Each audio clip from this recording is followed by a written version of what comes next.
একদিনের সফরে ঢাকায় এসেছেন ভারতের পররাষ্ট্র সচিব বিক্রম মিসরি। সকাল ৯টায় হযরত শাহজালাল আন্তর্জাতিক বিমানবন্দরে পৌঁছান তিনি। ৫ আগস্টের পট পরিবর্তনের পর এই প্রথম দিল্লির কোনো নীতি নির্ধারক ঢাকা সফরে আসলেন। সফরের শুরুতেই বেলা ১১টার দিকে রাষ্ট্রীয় অতিথি ভবন পদ্মায় পররাষ্ট্র সচিব মোহাম্মদ জসিমউদ্দিনের সঙ্গে বৈঠকে যোগ দিয়েছেন তিনি। এরপর পররাষ্ট্র উপদেষ্টা এবং প্রধান উপদেষ্টার সাথে আলাদা সৌজন্য সাক্ষাৎ করারও কথা রয়েছে। ফরেন অফিস কনসালটেশন বৈঠক একটি নিয়মিত ও স্বাভাবিক কূটনৈতিক কার্যক্রম হলেও বিভিন্ন কারণে এবারের বৈঠকটি অতিরিক্ত আগ্রহ তৈরি করেছে।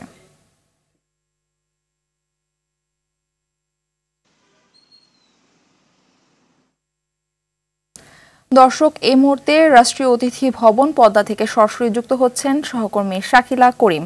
শাকিলা, দুদেশের পররাষ্ট্র সচিব পর্যায়ের বৈঠক কোন পর্যায়ে আছে এবং আলোচনায় কোন কোন দিক গুরুত্ব পাচ্ছে জানাবেন বিস্তারিত।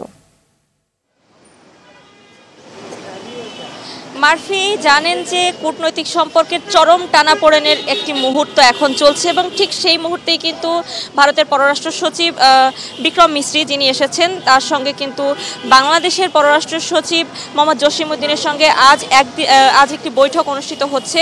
আপনাকে পূর্ববর্তী সংবাদে যেমনটি বলছিলাম, এবং বিক্রম মিসরি কিন্তু সকাল ৮টা ৫৮ শাহজালাল আন্তর্জাতিক বিমানবন্দরে অবতরণ করেন এবং সেখান থেকে তিনি একটি ৫ তারকা হোটেলে কিছুক্ষণ বিরতি নেন এবং সেখান থেকে ঠিক বেলা ১১টার সময় আমি যেখানে আছি অর্থাৎ রাষ্ট্রীয় অতিথি ভবন পদ্মায় এখন অবস্থান করছেন এবং তার ঠিক ৫-৭ মিনিট আগে পররাষ্ট্র সচিব জসিমউদ্দিনও কিন্তু এখানে এসেছেন এবং এই দুই কূটনীতিকের বৈঠক কিন্তু শুরু হয়েছে এবং এই বৈঠক এখনও চলমান আছে। হয়তো বা আরও কিছুক্ষণ এই বৈঠক চলবে। তবে আপনাকে একটি বিষয় জানিয়ে রাখি যে এই যে ভারত এবং বাংলাদেশ অর্থাৎ ঢাকা দিল্লির যে সম্পর্ক বেশ কিছুদিন ধরে কিন্তু টানাপোড়েনের মধ্যে আছে। বিশেষ করে দৃশ্যমান হয়েছে কিন্তু ৫ আগস্টের পর বাংলাদেশের যে পট পরিবর্তন হয়েছে এবং অন্তর্বর্তীকালীন সরকার ডক্টর মোহাম্মদ ইউনূস সরকার গঠনের পর থেকে কিন্তু এই সম্পর্কটার অবনতি কিন্তু আরও বেশি ঘটেছে।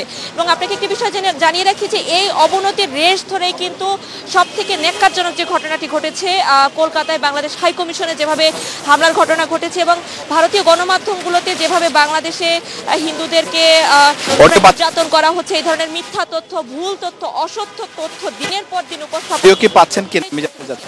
কিন্তু তাদেরকে বারবার বাংলাদেশের পররাষ্ট্র মন্ত্রণালয় থেকে সাবধান করা হয়েছে এবং হাইকমিশনে হামলার পরদিনই কিন্তু আসলে বাংলাদেশে অবস্থিত যে ভারতের যে হাইকমিশনার আছেন তাকে কিন্তু এখানে ডাকা হয়েছিল পররাষ্ট্র মন্ত্রণালয় এবং তাকে কিন্তু বলা হয়েছে যে এই ধরনের ঘটনা পরবর্তীতে যাতে না ঘটে এবং ভারত সরকারের পক্ষ থেকে এর পরবর্তীতে কিন্তু নতুন করে আর কোনো তথ্য এই বিষয়ে পাওয়া যায়নি। তবে এই যে ধন্যবাদ আপনাকে।